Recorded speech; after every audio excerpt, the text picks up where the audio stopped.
Sebelumnya, Assalamualaikum warahmatullahi wabarakatuh.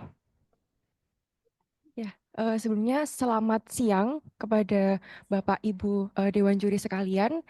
Mungkin sebelumnya saya ingin memperkenalkan diri terlebih dahulu karena Positifnya. oke, mohon maaf sebelumnya karena pepatah bilang jika tidak kenal maka tidak sayang. Sebelumnya perkenalkan nama saya Erliana Citra Malia. Pada kesempatan pada siang hari ini saya akan mempresentasikan pitch deck terkait eh, bisnis yang telah saya ajukan seperti itu.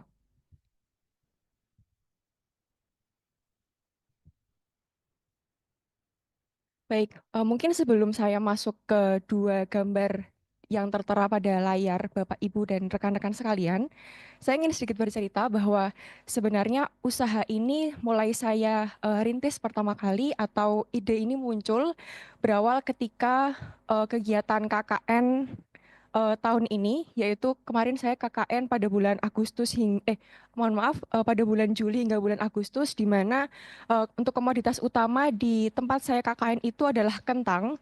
Kemudian saya mengajukan program kerja yaitu membuat donat kentang seperti itu. Kemudian setelah itu di sisi lain saya melihat bahwa eh, data terkait penderita diabetes di Indonesia semakin meningkat dan dari data tersebut dapat diperkirakan bahwa akan terjadi peningkatan pada setiap tahunnya. Dan di sisi lain bahwa dapat yang kita lihat bersama pada gambar yang sebelah kanan bahwa pada tahun 2021 data menunjukkan eh, untuk impor komoditas pangan di Indonesia terutama gandum menduduki volume impor tertinggi.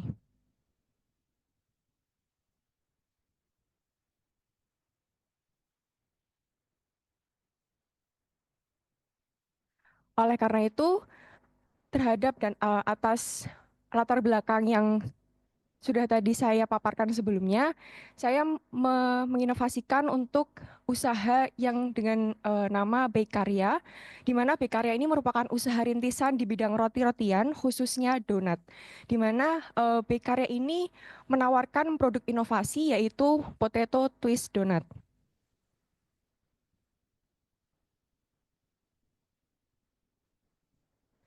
Sebelum saya masuk lebih lanjut lagi terkait dari produk yang saya tawarkan tersebut, mungkin saya ingin kembali lagi dengan tiga permasalahan utama eh, yang saya angkat untuk saya berikan solusinya, yaitu yang pertama adalah di mana eh, kebanyakan donat itu umumnya yang saya dan mungkin rekan-rekan tahu bentuknya itu biasanya lingkaran, entah itu lingkaran dengan eh, lubang di tengahnya ataupun mungkin bulat dengan yang bisa dengan sebutan istilahnya bomboloni. Mungkin teman-teman juga mengetahui itu.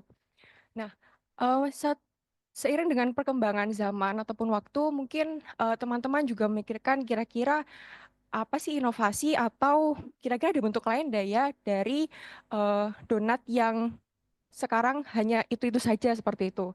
Kemudian untuk permasalahan yang kedua adalah terkait dengan kesehatan masyarakat Indonesia, yaitu di mana eh, dari data yang telah saya sebutkan juga sebelumnya bahwa diabetes di Indonesia ini juga semakin meningkat seperti itu. Terlebih diabetes tipe 2 itu merupakan diabetes yang disebabkan salah satunya oleh pola makan yang kurang sehat seperti itu. Kemudian yang ketiga terkait impor pangan gandum yang sudah saya jelaskan sebelumnya juga bahwa semakin dari tahun ke tahun menunjukkan peningkatan impor gandum tersebut.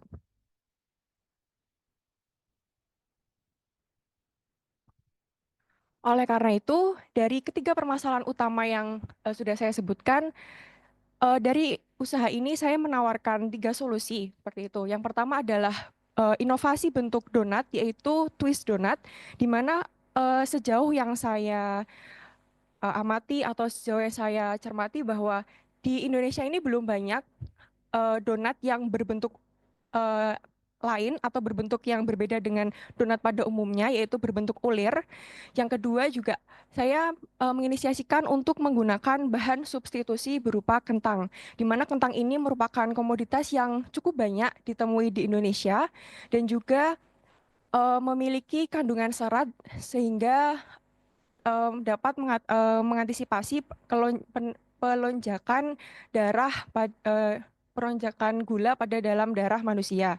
Dan yang ketiga, solusi ini juga saya menawarkan untuk supaya dari industri usaha saya untuk pembuatan donat kentang ini dapat mengurangi pemakaian tepung gandum sehingga dapat setidaknya sedikit mengurangi impor gandum di Indonesia.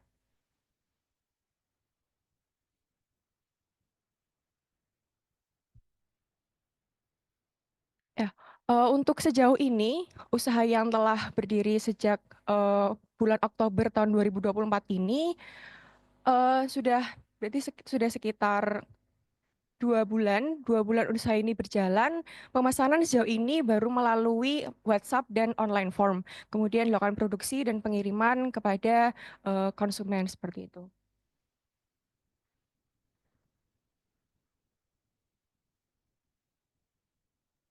Dan berikut merupakan beberapa produk yang telah saya tawarkan kepada customer saya, yaitu sejauh ini terdapat 5 varian rasa, di mana 4 variannya itu adalah varian manis dan juga satunya adalah varian gurih atau ada garlic cheese seperti itu.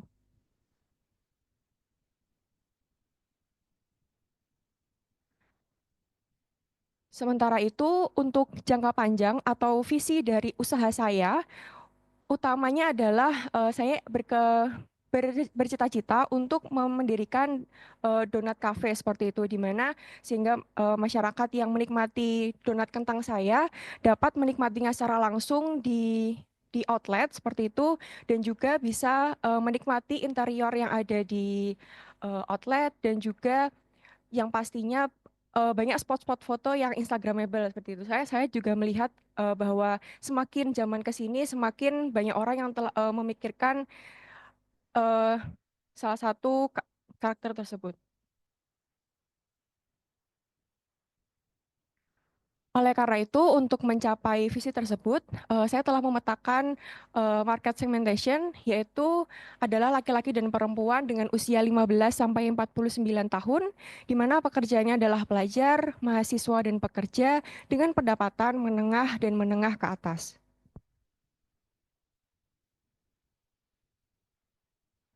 Sementara berikut merupakan eh, perencanaan usaha saya dalam 3 tahun ke depan, di mana pada tahun 2024 ini saya telah mendirikan industri usaha kecil-kecilan ini dengan pada bulan Oktober 2024 lalu, dan pada tahun 2025 pada kuartal pertama saya menargetkan untuk terjual donat sebanyak 1.000 pieces. Kemudian di kuartal kedua mulai untuk bekerja sama dengan marketplace seperti Grab, Shopee ataupun Gojek seperti itu. Kemudian pada kuartal ketiga hingga kuartal keempat saya fokuskan untuk meningkatkan penjualan dan fokus serta juga mengevaluasi dari marketing yang saya lakukan selama ini. Dan kemudian pada tahun 2026 saya targetkan usahakan untuk mulai membuka outlet eh, donat cafe seperti itu, dan mohon maaf, di tahun 2027 eh, saya saya targetkan untuk ekspansi usaha keluar daerah produksi.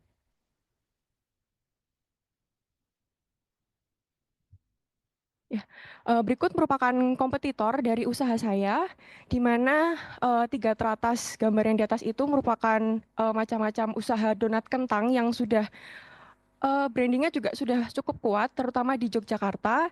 Sedangkan yang untuk gambar 3 yang di bawah atau di baris kedua itu merupakan kafe-kafe donat di Jogja yang juga sudah banyak dijumpai, dan mungkin sudah ada cabangnya di luar Jogja, dan bahkan brandingnya juga sudah cukup kuat dikenal oleh masyarakat. Untuk revenue model dari usaha saya ini sendiri yang pertama adalah yang tentunya adalah hasil penjualan, di mana hasil penjualan ini 100% saya alokasikan untuk modal usaha selanjutnya. Kemudian yang kedua adalah bagi hasil dengan kolaborator. Yang saya maksud di sini adalah saya bercita-citakan untuk nantinya di Cafe Donat ini juga ada kolaborasi dengan mungkin usaha beda jenis seperti mungkin ada kerajinan atau karya usaha lainnya yang dimana nanti bisa menitipkan jualan dagangannya di cafe donat saya seperti itu dan juga dilakukan bagi hasil. Kemudian yang ketiga adalah cooking class atau workshop. Di sini saya tujukan untuk lebih banyak menarik menarik minat dari masyarakat untuk datang menikmati dan juga belajar di cafe donat saya seperti itu. Ya, berikut merupakan fixed cost atau biaya tetap dari usaha saya. Kemudian ini untuk variable cost-nya. Untuk sejauh ini dari perhitungan sementara saya untuk dengan harga jual 7.000 didapatkan keuntungan sekitar persen tersebut. Dan ini untuk analisis BEP dari produk saya. Berikut merupakan analisis payback period dan juga analisis return of investment. Oh, mohon maaf ini ada yang sedikit typo. Ya, mungkin cukup sekian pitch deck dari saya. Saya berharap agar usaha saya atau ya industri kecil saya ini dapat dipertimbangkan oleh Bapak Ibu juri sekalian sehingga kelak ini akan menjadi langkah awal untuk kita bersama dalam menurunkan eh, diabetes mellitus yang telah saya sebutkan tadi dan impor gandum di Indonesia. Sekian, terima kasih.